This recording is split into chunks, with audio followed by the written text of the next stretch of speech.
The Mukilteo Light is an operational navigation aid located on the east side of Possession Sound at Mukilteo, Washington. It is owned and operated by the City of Mukilteo as part of the Mukilteo Lighthouse Park and was placed on the National Register of Historic Places in 1977.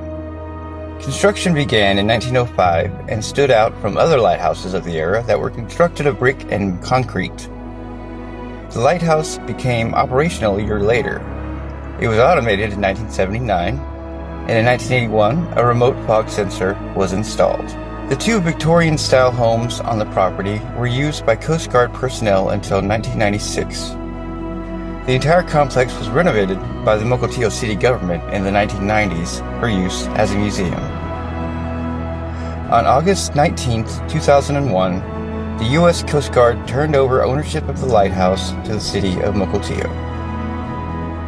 It is the centerpiece of Mukilteo Lighthouse Park, with the grounds and interior open to the public. The Mukilteo Historical Society maintains the lighthouse and its associated museum exhibits. Peter N. Christensen was its first lightkeeper, after having served 11 years as a merchant marine, a decade in the U.S. Navy, and keeper of the Turn Point Lighthouse in San Juan County for almost 12 years.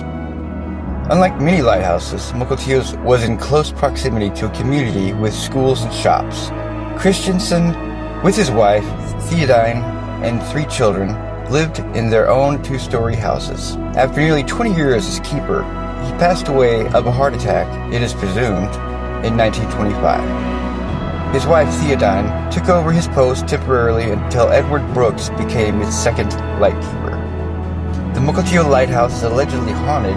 Visitors and volunteers report paranormal activity, particularly around the lighthouse tower and keeper's quarters, including cold spots, phantom footsteps, and the scent of cigar smoke.